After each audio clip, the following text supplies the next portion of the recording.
നിങ്ങളുടെ കുട്ടിക്ക് 5 വയസ്സാകുമ്പോൾ തന്നെ നിങ്ങളൊരു ജോലി കൊടുക്കണം. ഉദാഹരണം പറഞ്ഞാൽ മുറി വൃത്തിയാക്കൽ, ഡ്രസ്സ് അടുക്കി വയ്ക്കൽ, വേസ്റ്റ് കൊണ്ട് പുറത്തു കളയൽ, ഇതൊക്കെയാണ്.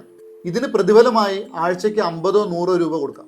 പക്ഷേ പല മാതാപിതാക്കളും ശ്രദ്ധിക്കാത്ത ഒരു പ്രധാന കാരണമാണ് ഇതിന് പിന്നാലെ ചെയ്യേണ്ടത്. കുട്ടി സമ്പാദിക്കുന്ന പണം 3 ജാറുകളിലായി വിഭജിക്കണം.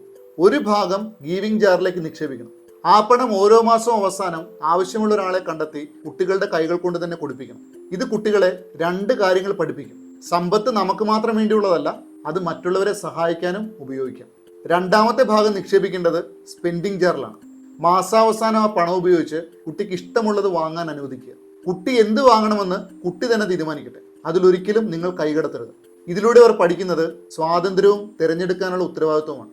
മൂന്നാമത്തെ ഭാഗം നിക്ഷേപിക്കേണ്ടത് ഇൻവെസ്റ്റിംഗ് ജാറിലാണ്. കുട്ടി നിക്ഷേപിക്കുന്ന പണത്തിന്റെ കൂടെ എല്ലാ ആഴ്ചകളിലും നിങ്ങളും ഒരു ചെറിയ തുക സംഭാവന ചെയ്യുക. അപ്പോൾ കുട്ടിക്ക് ഒരു കാര്യം മനസ്സിലാവും, പണം നിക്ഷേപിച്ചാൽ അത് കൂടുതൽ പണമായി വളരുമെന്ന്. ഇങ്ങനെ ചെയ്താൽ 10 വയസ്സാകുമ്പോൾ നിങ്ങളുടെ കുട്ടിക്ക് പണം സമ്പാദിക്കാൻ മാത്രമല്ല, പണം എങ്ങനെ ആസ്വദിക്കണം, പണം എങ്ങനെ കൊടുക്കണം, പണം എങ്ങനെ വളർത്തണം എല്ലാം മനസ്സിലാക്കാൻ സാധിക്കും. വിസ്മയകരമായ കാര്യം ഇതൊന്നുമല്ല. ഇത് പല മുതിർന്നവരും 40 വയസ്സായിട്ട് പഠിക്കാത്ത പാഠമാണ്.